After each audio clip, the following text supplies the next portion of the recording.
जय हिंद बच्चों।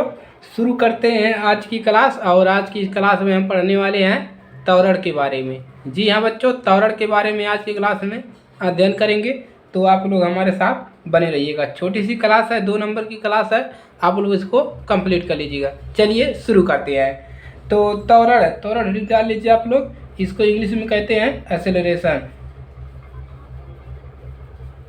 इसको इंग्लिश में कहते हैं एक्सेलरेशन। त्वरण को इंग्लिश में कहते हैं एक्सेलरेशन। तो एक्सेलरेशन माने होता है त्वरण। तो त्वरण की बात करेंगे। तो जैसा कि आप जानते हैं कि मान लीजिए कोई वस्तु, किसी वस्तु का वेग समय के साथ क्या होता है, बदल जाता है, बदल ही जाता है। तो समय के साथ जब बदलता है तो हम कहते हैं कि उसका त्वरण हो रहा है। क्या हो रहा है? उसका त्वरण हो रहा है। चलिए परिभाषा से इसको समझते हैं। तो लिख लीजिए आप लोग कि जब किसी वस्तु का वेग, तो लिखेंगे आप लोग, क्या लिखेंगे? जब किसी वस्तु का वेग, जब किसी वस्तु का वेग जो है समय के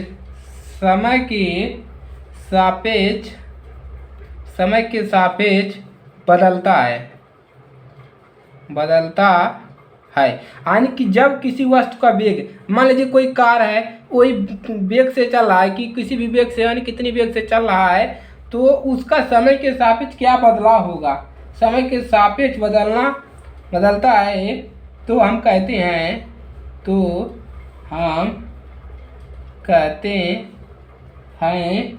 कि उसमें क्या हुआ है? उसमें त्वरण हो रहा है। क्या हो रहा है? हो रहा है कि जब किसी वस्तु के समय के साथ उसमें बदलाव आ रहा है तो हम कहेंगे कि उसका त्वरण हो रहा है। तो इसे हम देखिए, त्वरण को हम ये दर्शाते हैं। तो इसे ए बार, इसको बार बोलते हैं। ए बार से प्रदर्शित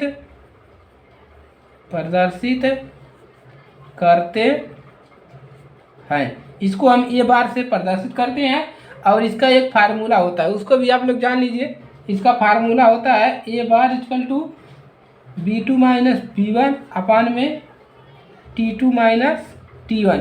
इसको लिखते हैं डेल V अपान में डेल T।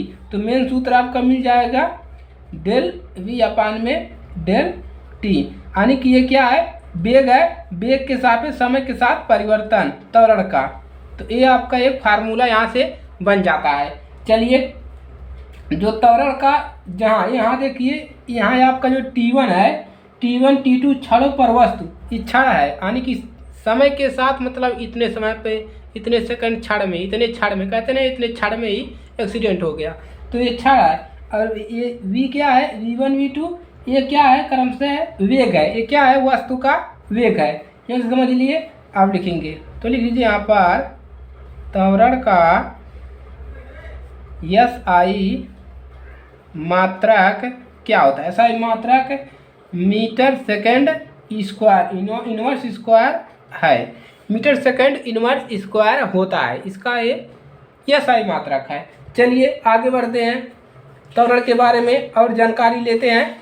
तो चलिए, तो वेग एक क्या है? आप लोग बताएंगे। वेग एक अदिश राशि है। वेग क्या है? अदिश राशि है। कैसी राशि है? अदिश। तो यहाँ पर इसको भी लिख लीजिए कि वेग क्या है? एक अदिश राशि है। एक अदिश राशि है। वेग क्या है? एक अदिश राशि है जिसमें दिशा एवं परिमाण दोनों होता है। जिसमें क्या होता है? इसमें लिखेंगे कि जिसमें दिशा एवं परिमाण दोनों होते हैं।